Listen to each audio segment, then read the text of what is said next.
The Secret River is a movie about my wilderness survival story that took place on October 1st and 2nd, 1996. It like the movie, 127 hours, without a loss of limb ending.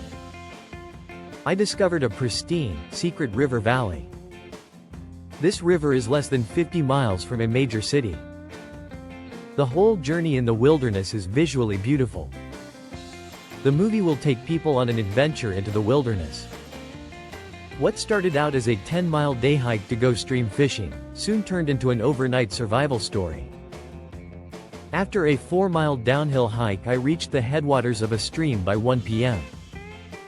I fished downstream for a mile and caught several wild trout over a few hours. It was an hour before sunset when I started heading back toward the main trail. Near dusk, I decided to try and take a shortcut back to the main trail.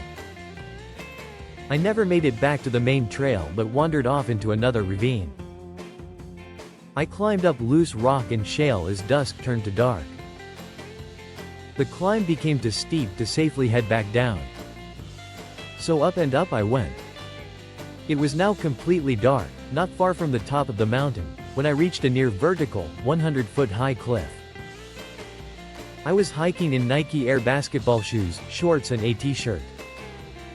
I had no rock climbing gear, but I had no choice to climb up the cliff. Halfway up the cliff, I had to climb up with a 3-point hold onto the rocks. I dropped my flashlight. The flashlight tumbled down the steep ravine for 10 seconds. Unbelievably, it got stuck shining upward into the night sky. I cried out loud to God to ask for help. Amazingly, I made it to the top of a 7,000-foot high plateau by 11 p.m. It was now pitch dark, as the moon had yet to rise. I was not injured but was tired, very cold, dehydrated and soaking wet from the 4-hour climb up the mountain. I could not see more than 15 feet and it was now near 40 degrees outside. I had to keep moving back and forth atop the small plateau to keep warm. I did not have matches or a lighter with me to start a fire. I knew I could not keep this up all night. I needed water and a way out of the wilderness.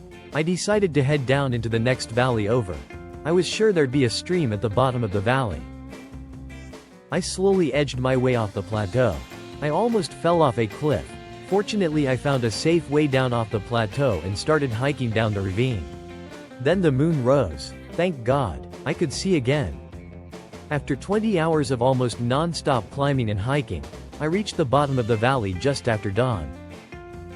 I found myself in an incredibly beautiful valley of old-growth pine and oak trees. I also heard a river flowing nearby. The first pool I came across was a 20 to 25 foot deep pool with 50 to 100, 1 foot to 2 foot long trout in it. I was stunned to be in this surreal place as I drank cold and delicious water from the stream. I hiked and traversed up and down large rocks and boulders along the stream for an hour.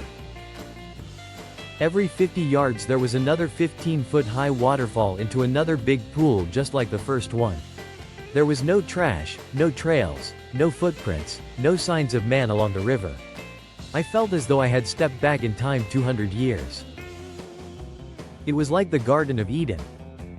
Yet I realized that heading downstream would not get me out of the wilderness that same day. I decided to hike up to the ridge above to access the main trail. The trek up to the ridge was several miles. For hours I climbed up out of the river valley to reach a ridge, but 10-foot-tall thorny bushes kept blocking me. 12 hours later, near dusk, I reached a parking lot next to the highway. I was 10 miles away from where my car was parked. A guy was sitting in his car listening to music and reading a book. I could barely talk as I was exhausted. I had not had water for several hours. The man kindly gave me a ride to my car. The next day I went to work, full of long scratches on my arms and legs from hiking through 10-foot-tall thorny bushes. A coworker asked me if I was attacked by a bobcat. I laughed out loud.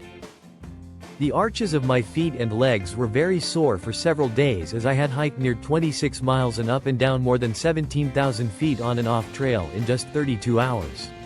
Yet God saved me and delivered me safely home.